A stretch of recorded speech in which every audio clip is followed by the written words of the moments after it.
Good morning, Cheryl here. How are you? I hope you're doing fabulously. Today we are talking about how to actually love yourself.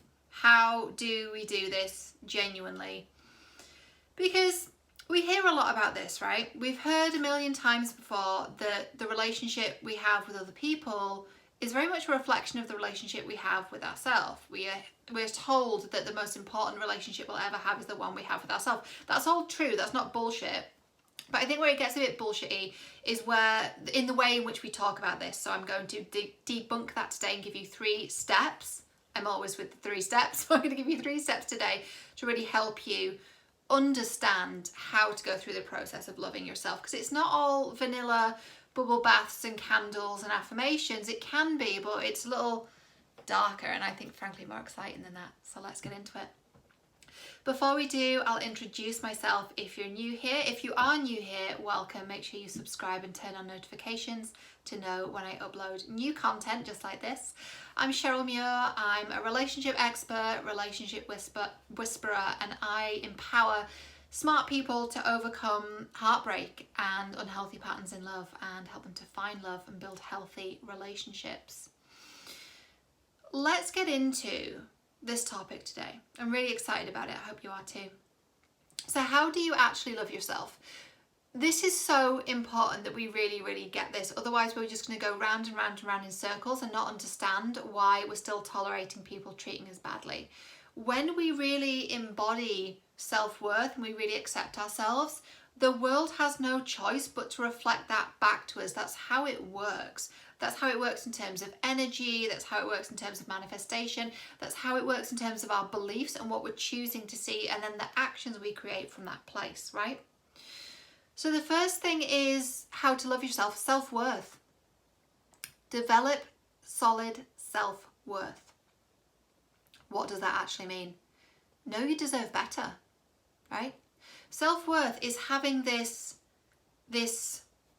belief, this knowing of, I deserve more than this. Not only do I deserve more than this, I'm going to do whatever it takes to create this because I love myself and I deserve good things. I was watching a TV show recently and it's low-key on Disney Plus. If you're not watching it, it's really good. I haven't been this excited about a TV show since Gotham, which ended a few years ago. But in the TV show, this character is basically chasing different variations of himself, different versions of himself from different timelines. It's very like quantum, very interesting. Anyway, this version of himself from another reality like knocks him on the floor and knocks him over. And he sort of like squints and says, I would never treat myself like this. And I just think that is such a wonderful piece of dialogue. I would never treat myself like this. So, to my self-love, self-worth kings and queens out there, don't treat yourself like that. Don't treat yourself badly, right? Don't allow other people to treat you badly. And that starts from that place of knowing you deserve better. We'll come into in a moment how to practically do this. The second part is self-acceptance. Self-acceptance, what does this mean? It means accepting all parts of you, especially the parts you really don't want to accept and the parts you really don't want to even look at. When we talk about self-acceptance, what it feels like to me and what I've observed is that people accept the parts of them that feel acceptable, that other people have said are really good. Like, oh, you're really funny, that's amazing. So you're like, oh yeah, I'm going to be the class clown and the comedian now. But what if you actually have a fire and a passion and a real strength and almost like an aggression, not in a negative way, but that you have a real passion and you're really fiery and you feel like you can't show that because everyone's saying, oh, you're so funny. So you're dialing up that quality and dialing down or completely muting the other quality because you think it's not acceptable. Because that's one example of a personality trait that you might be suppressing.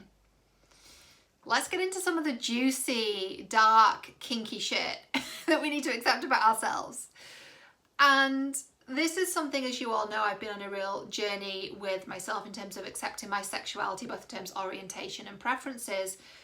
But that part of you that you really don't want to accept about your sexuality, about who you're attracted to, what you're attracted to, what turns you on, that's something you need to accept. It's unlikely that's something that's going to change. And I believe when it comes to orientation, as in the gender of partners we're attracted to, we can't choose that. When it comes to preferences, like the types of things we're into and the type of things we find really sexy and the type of things that turn us on, I believe that's less about nature and more about nurture. I think that's more about what we've experienced and how that plays into what we find exciting sexually. So there was some research done. I did see it in the Daily Mail, so fuck knows if it's legit. It was them reporting on the research though. And this research said that people in the UK who are privately educated are 10% more likely to be into some kinky shit. Paraphrasing slightly. And the reason that is because during that adolescent period of time, let's say if they were at like an all boys school, they had this relationship with power and with structure and with status that was very pronounced in their life at a time when they were really developing their sexual identity, which is what happens when we're in our teens, right? That's really what's happening. And so if that's the case, they did some research and they said around 40% of people are somewhere on the kind of kinky spectrum. But if you're privately educated, it's 50%, it rises to 50%. So I thought that was interesting. So my belief is that the parts of us in our sexuality, as in our preferences, are very much influenced by how we're raised and the relationship we have with other people's power and our own power and all kinds of things. So accept that about yourself, right? As long as you're practicing that with someone who's, consenting and emotionally healthy and you're being safe, it doesn't fucking matter what it is. There's no judgment here, right? Also, don't DM me or inbox me about your kinks. Like sometimes straight men do that and it's not okay, so don't do that. What else do you need to accept about yourself? What's the thing that you're really passionate about? That you think is like, oh God, it's really nerdy and it's really weird and I'm kind of embarrassed about it. Don't be embarrassed about the things you're passionate about. Don't be. Embrace it. I love it when someone's passionate about a topic. Even if it's something I don't know about, just hearing them talk about it and hearing them like light up and be so excited, right? I'm a very passionate person. I was always told I was too dramatic or I talk too quickly. It's like, turns out I'm a massive dramatic bisexual. It is what it is. You know what I mean? I do have a bit of like theatrics. I like that. I feel called to serve that community of people, actually people in the arts, people in entertainment, because I have a flair for the dramatic myself. I saw a quote on Tumblr before. It said, am I dramatic? Yes. Is it necessary? Also yes. Classic. So accept that about yourself, whether you're very creative, very dramatic, theatrical, whether you just really, you have an interest that's really specific, and you're like, oh, is it a bit nerdy, a bit weird? No, embrace it. Embrace that part of you. When it comes to self-acceptance, it's about accepting the things other people have like shamed and ridiculed about you, accepting that within yourself. It's so healing. And also accepting the things you think are too much or not enough. That's how you know it's something you need to accept about yourself. Do you think it's too much or not enough? You probably need to accept it. Now, that doesn't mean accept bad habits and accept yourself doing things that are causing problems in your life. That's something that you need to change. And we do that from a place of really loving ourselves. Like, I love myself, therefore I'm not going to eat shitty food that makes me feel unwell. I love myself, therefore I'm going to move my body every day, And then when we fall off the wagon, which we inevitably do because habits are complicated, just have that grace and say, okay, I've fallen off the wagon, I'm going to get back on. And I'm not going to make it mean anything about myself. I might get curious about it and go, I wonder why that happened. Let's look at that, but not from a place of judgment, never from a place of judgment. Judging ourselves, it never creates a fertile ground for anything positive in terms of our growth and development, right? So, number 1, self-worth, know you deserve better. Number 2, self-acceptance, accept all the parts of you, especially the dark, shadowy, kinky, nerdy things that you think are too much or not enough. Accept those parts of you. The third piece is action. Take aligned action with this version of yourself. So what does aligned action mean? What does aligned action mean? It means the things that you're doing are the same things that you're saying that you want. So you're saying, I deserve better. You're saying, I accept all parts of me, but you're maybe not showing people who you really are. Or you're saying you deserve better, but then you're still picking up the phone to that person who you know is not treating you well, right? So what would that version of you do? What would he or she say, think, feel, do, show up? How would they treat themselves? How would they feed themselves, nourish themselves? How would they move their body? What would they wear, right? That's alignment. That's aligning with the things you say that you want. I had a client back in, kind of finished working with me in about May, and I worked with this person over a quite a long period of time, and this person just wasn't taking action.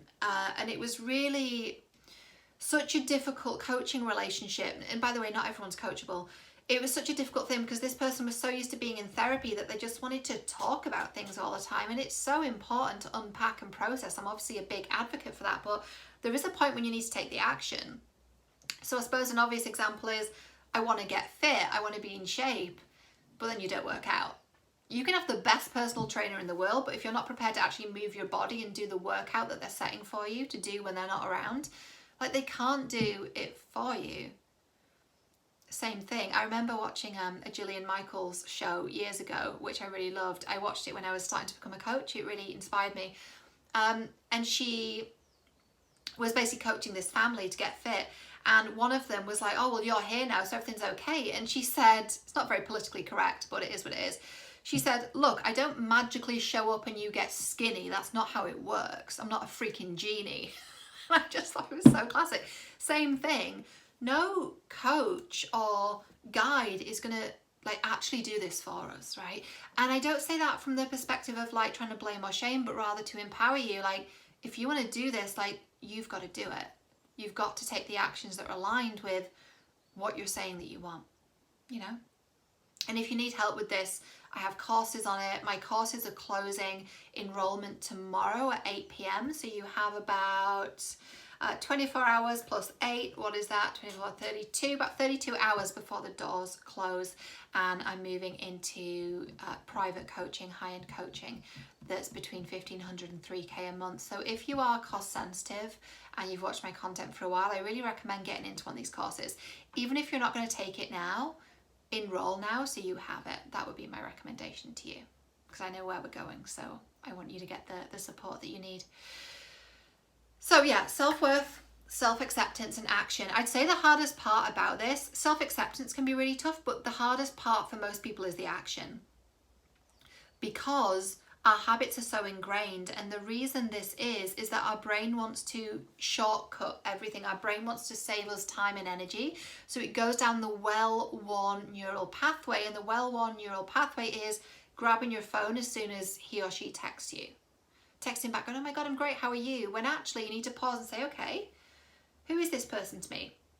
Well, I definitely have affection for them, but I also recognize that they haven't been in touch for like 3 months. So maybe knowing that, what do I want to do? And maybe what you want to do is just pause and ask yourself, do I really want to respond to that? Is that worthy of a response? Or someone slides into your DMs and says hi, and it's a guy and you kind of get a creepy vibe. What are you going to say back to that? Are you going to say, hey, how are you? Right? Or are you going to not respond? I'm going to quote a show again, because I really think this show is brilliant. So the show Loki on Disney Plus. I'm not like on commission for them, but I probably should be getting some kind of promotional budget from Marvel, but it is what it is. Because I've been talking about this show a lot because of the themes in there around trauma and sexuality. It's just so well done. And it's so important too that these themes of trauma and processing trauma are being brought to the screen. I feel very passionately about this. But anyway, in this show, basically in the first episode, he's like stood before like a jury, and this judge says to them, how do you plead? And he just says, madam, a god does not plead. I love that line, and let me tell you why. Because if you're embodying your goddess energy, your empress energy, if you are this woman or man who really embodies their self-worth and knows they're worthy of more, a goddess doesn't plead. She doesn't plead and beg for scraps. She doesn't reply to people who are giving her crumbs. She doesn't respond to crumbs. She also doesn't act bitchy though, right? So it's from a really embodied place of self-worth. It's not like, oh, what a loser, I deserve better. It's not that vibe at all. That's not empress energy. That's princess energy. That's little girl energy. We're talking about grown-ass woman energy, where you see the message and you say, bless, like God bless you, like I wish you all the best, but I'm not going to respond because that message that you sent me is down here and I'm here. So you can rise up to meet me here, but I'm not going to lower myself. That's not what an empress, that's not what a goddess does, right?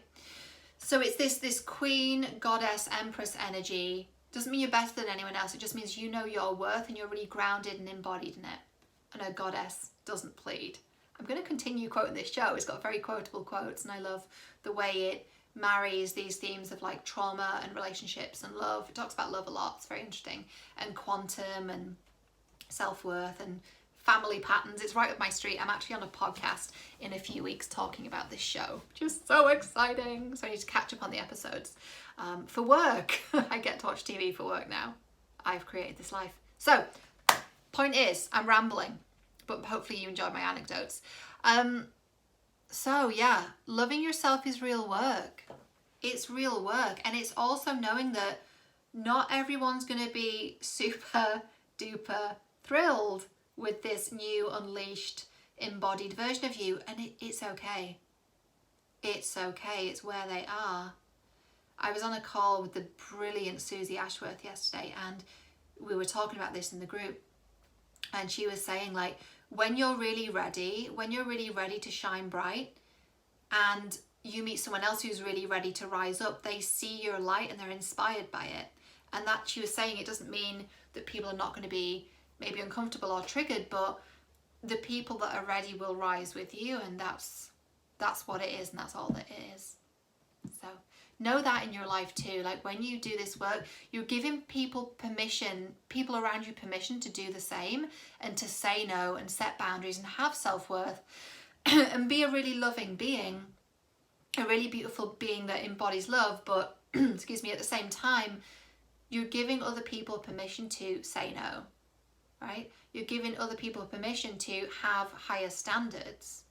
This can only be a good thing. This can only be a good thing. So I hope this message was helpful. If it was, drop me a comment below. I really love the engagement. I never want this to be me just like talking to my phone, because that's not fun for me and it's not helpful, right? So let me know, talk to me, let me know what you took away from this. Like say hello, let me know where at your base, let me know what you took away from the video. Just share with me. I'd love to hear what you took away from this. And if you want to share the video, that really helps me reach more people as well. Again, the details for the courses are down below. The clock is ticking. You have until 8 p.m. tomorrow, Wednesday, to get in. I recommend starting with the Kickstarter collection and Love Yourself First. I think would be two really, really great places to start. There's a really beautiful training in Love Yourself First called The Invisible Child, and it really goes over this pattern of really not being fully like seen as a child and what that kind of does to us, and yeah, how to have your voice heard and have your needs met, which is at the foundation of a lot of our issues in relationships with others and with ourselves. Okay, you can find me right here on the YouTube machine, my website cherylmuir.com, and I'm also on Instagram and Twitter. My handles there are Cheryl J. Muir. Thank you for being here. Have a beautiful day. Bye.